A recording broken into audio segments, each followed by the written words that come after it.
Information.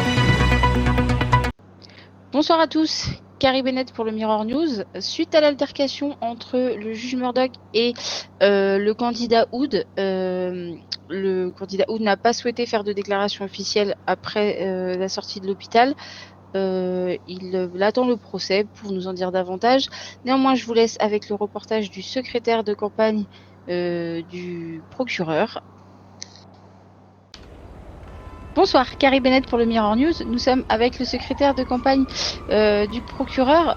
Monsieur, vous avez été témoin d'une altercation ce soir entre le juge et Monsieur Hood. Est-ce que vous pouvez nous dire ce que vous avez vu? Oui, effectivement. Donc, on était en dehors de l'hôpital avec le procureur et monsieur le juge en train de discuter de ce qui était arrivé, donc de la fusillade. Et monsieur Hood est arrivé dans son véhicule avec son partenaire, on va dire. Et ils sont venus nous parler tranquillement. Et en apprenant que monsieur le juge avait un ami dans le coma, monsieur Hood a commencé à faire des petites vannes à ce propos-là. Nous avons quand même réussi à calmer monsieur le juge. Puis un concitoyen, comme vous et moi, est arrivé. Monsieur Hood a commencé à lui lécher les basques, pour rester poli, en lui disant vous êtes beau, etc. Et monsieur le juge est arrivé en disant ce n'est même plus de la flatterie que vous lui faites, vous lui sucez carrément les boules. Je suis désolé, il l'a dit littéralement comme ça.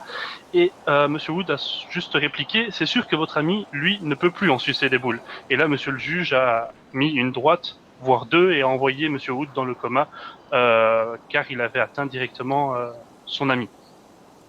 Très bien, merci monsieur.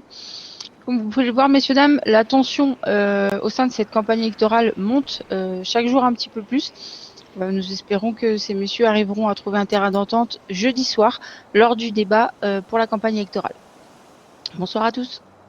Comme vous avez pu le constater dans le reportage, la situation est tendue entre les deux candidats et leurs cabinets respectifs. Nous espérons que les tensions s'apaiseront avant le débat de jeudi soir.